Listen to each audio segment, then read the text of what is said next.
of this semester. She was late. We practiced it. Alrighty, hello everyone. Welcome today to our presentation that we're talking about the generational differences between baby boomers and Gen Z. Who are baby boomers? The start date for that group of the generation is 1946. End date, the cutoff date is 1964. They are known as the post-World War II children, and they are the largest generation out of any of the generations. That's largely due to the fact that a lot of families decided that they wanted to create a family after the war. And they were born and raised around the time of the social and political shift in the U.S. Gen Z, their start date was 1997. Their end date was 2012. So most of us, not all of us, would be considered Generation Z.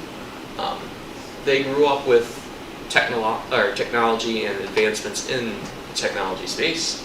They're the most ethically and racially diverse group yet, and they have this more metropolitan urban lifestyle just because small areas that used to be small and rural, a lot of them have become more urban. So that's kind of the areas that they've grown up and been used to. So. All right, so now that Jacob gave the demographics of it, we thought it'd be a good idea to kind of compare the norms in society and in the workplace that the two generations have.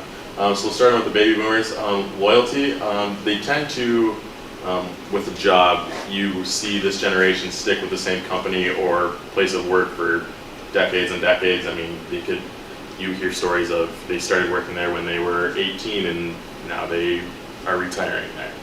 But opposed to Gen Z, I believe that the Gen Z generation is always looking for a better opportunity, better pay, better benefits, something that fits their needs, more of what they're looking for, as opposed to just having strict loyalty to one certain company, which isn't always a bad thing. With baby boomers, they tend to have a good balance, tend to search for a good balance in their work life, such as having 40 hours a week job, no more, no less. Go home, they have the same routine. They go to softball or something, they go do the crossword puzzle games or something like that. Oh, I did not mean that. I did not mean that. Oh, I was trying to think of like a game. Alright. But,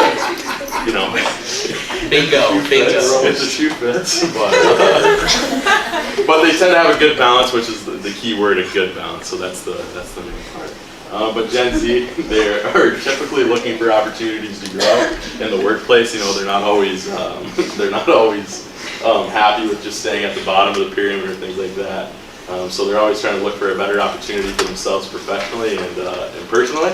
And then you tend to see, like Emily had mentioned with her boss at her work, they do things like the old-fashioned way, like she had mentioned, that they still do the notebook and pen and paper.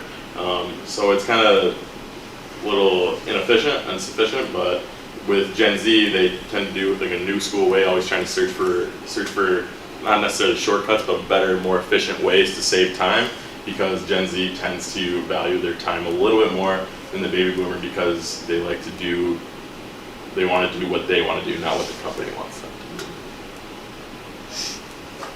So after talking about norms in the workforce, we're going to talk about the communication differences. So baby boomers prefer face-to-face communication versus Gen Z, who likes more written communication and emails and things like that. When baby boomers use ellipses, they use it to elongate their thoughts, but sometimes they overuse it, so then Gen Z thinks it's very passive-aggressive. And baby boomers are more patient, so they will wait on hold for 2 hours to talk to someone instead of just sending an email and receiving a response in 15 minutes.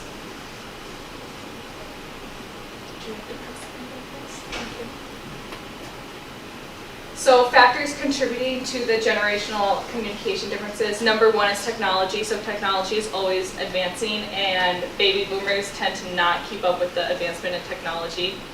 And so with the advancement in technology, we see a lot of different communicational aspects of things. With the language constantly evolving, we use different words, and different words have different meanings with each generation. So sometimes when we use a certain word with talking to someone in a different generation, they can interpret it in a different meaning than what we're actually using it in. And we are also one of the most diverse cultures, being Gen Z. And so we pick up on different cultures' ways of communicating, whereas baby boomers are more traditional, so they don't pick up on those cultural differences in communication. That was it. Any questions?